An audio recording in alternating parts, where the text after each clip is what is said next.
If you're in second year of your business and you feel like you're spinning your wheels and nothing is working the way it should, this video is for you. Because here's the thing, year two is a little bit tricky. Year one, you went in, you got your business set up, you did all the foundational stuff. So that was your learning year. But year two, you had the expectation of consistent revenue, consistent clients, consistent growth, all the things you were expecting, and it's not quite happening. So if you're about to enter year three, maybe you're at that midpoint, I want you to just pay attention to some of these tips. I'm Jody Ann, a digital marketer for service-based businesses, and from my years of experience, I can tell you I see the same thing over and over. Year two is where a lot of businesses start to fall off, right? Because they've tried the first year, they thought in year two they would see a lot of income, they don't quite see it, and then they just start to drop out of the game. But here's the thing, in this video, I'm going to be sharing some things to look out for, some mistakes you might be making that's impacting your growth, and most importantly, some of the strategies you need to be implementing in your business if you wish to increase your revenue. If you stick around until the end of this video, I'm going to be sharing how I was able to move my business from being underbooked and undercharging to making 4 and 10K months consistently. And I promise it's not going to be anything scammy. It's actual tactics that you can apply to your business and see immediate results. So one of the first things I find when I'm working with business owners who are in that sweet spot, that year two going into year three, maybe you're already in year three, and they're seeing a stall in growth and everything that they thought would be working isn't. Here's some of the things I find. The first one is that you're DIYing too much in your business. And yes, when you're a new business owner and you don't have a ton of resources at your fingertips, it can be easy to just go the DIY route because that's what you know. My thing is this though, you always have to think about decisions that you make in two buckets. It's either going to cost you time or it's going to cost you money. So if you spent the first year, maybe also the second year, DIYing a lot of things and you're not seeing growth, then DIY is definitely something you need to move away from. And I'll give you an example. I work with a lot of clients who, when they're starting out, like a lot of us, you're a new business owner. So it's easier to just do something yourself rather than trying to incur this expense of hiring a professional for something that you feel like you haven't quite proven is a viable idea as yet. But if you're at year two and you feel like, yeah, this business can be something, I know I do amazing work, I'm really creative, people love working with me when they do hire me, but the thing that's holding you back is that you don't have the skill or capacity, DIY needs to get out of there because you could spend the time, let's say you spend 2 months, 3 months DIYing your website, learning about web design, doing all the things, or you hire a professional who knows web design, who knows SEO, and that can get you more traffic in 1 month than you spend 2 years doing. It's definitely worth it.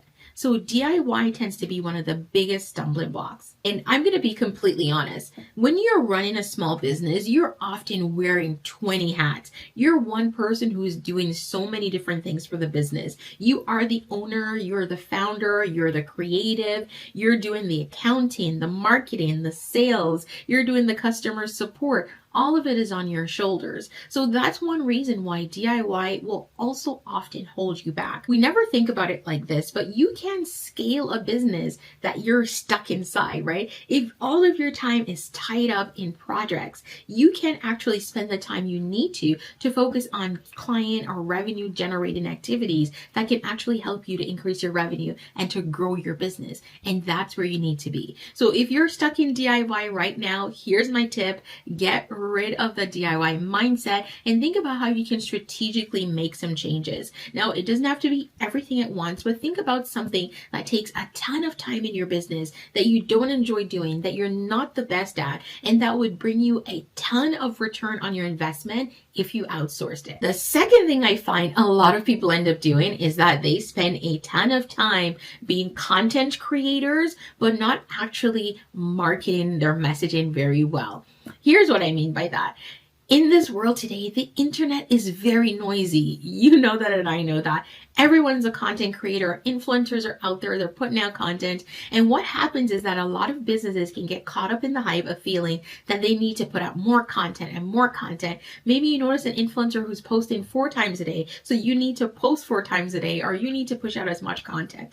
Sometimes it's not about the content. Honestly, it's about the messaging. If you find yourself just on the content hamster wheel and you're you're pushing out content and you're on all these different platforms and you're doing everything, but you're still not seeing the results, I promise you it's not your content, it's your messaging. So I want you to just stop, take a step back, and look at everything you're putting out. Are you in the zone of just putting out so much content that you're no longer focusing on who you're trying to reach? Are you putting out content that's too generic? Are you actually speaking to your target client, right? And a lot of times when I do this exercise with clients, they will be like, oh my God, I don't know how I got here, but sometimes in the rush of just trying to get as much out as possible, because you feel you need to meet this content calendar that you've designed yourself, you start missing the goal. And if the goal is that you're trying to get someone to hire you who they need to understand what service you provide and how that's going to solve the problems they have, and you're not doing that, your messaging itself needs to change. So take a step back and look at your content. Look at your social media, on your website, on your search platforms. What are the messaging you're putting out? When someone comes to your content, is it clear what you do, who you help? Do they feel like they can connect with the brand and the person behind it? And if that's not happening, you need to do some changes. One great way to check this is to find some competitors. Find some competitors in your industry and just go to their website and tell me how you feel. Now, I don't want you to copy their content or their ideas, but just go to their website, see what the content is like. Do you immediately feel hooked in? Do you feel like you want to reach out and message them, contact them in any way? If that's coming across, that means their messaging is really honed in. And I want you to do a comparison to your content. Is it living up to that standard? Is it meeting them at that level? If it's not, it's time to step back and just help refine your messaging. I say this one all the time, that marketing without messaging is just noise. Now, if you have questions on how to do this, just drop your questions down below. Sometimes a lot of the information I share are tip-based, so if it doesn't seem like it applies to your business, ask me a specific question and I'm happy to answer it for you. Other mistake I find a lot of people end up making is that they don't treat their website like an employee. Now, I like to say your website should be one of your hardest working employee, because it is one of the only places on the internet that you really own, right? You don't own social media, you don't own YouTube, Instagram, any of that platform, but your website, you do own that. And you control the content on there, the messaging on there, you control everything on there. Now, it's up to you to ensure that that website is your salesperson, that when someone comes to your website at any time of the day, this is your 24/7 salesperson. When they come there, they should immediately understand how you can help them. You should highlight the problem that they have and how you solve it. And they should know how to connect with you and how they can work with you. Most of the websites that I find when I meet clients before we go in and work with them are honestly, a lot of the times they're pretty, but they're useless. Meaning there's no clear messaging. There's no clear offer. Their pricing is not transparent. And in this day and age, pricing transparency is a huge thing. You should at least have a starting from price on your website. It should be clear the service you offer. It should be clear if you have packages, what those packages are, what they sell, right? And you should also be clear how someone can take the next step and work with you. And of course, the big piece that a lot of people miss is SEO. Yes, SEO is not optional. It is a must, right? SEO is basically just serving the supply and demand chain on the internet, right? Someone is looking for something, you provide that service, and that search engine such as Google helps use an SEO to make that match, right? You need that match to be made so that clients can find you. And if you're not doing that, there's a reason why you might not be seeing the traffic and leads that you're expecting. Now, I'm going to do a quick plug here to say that I do offer a free lead generation audit. Please take advantage of it. I'm dropping the link down below. You can just sign up, put your business information in, and I will do a full audit to show you where you're leaking leads and where you might be missing traffic in your business. This is a tip where I had to change my mindset for me to actually be able to implement this in my business. And here it is.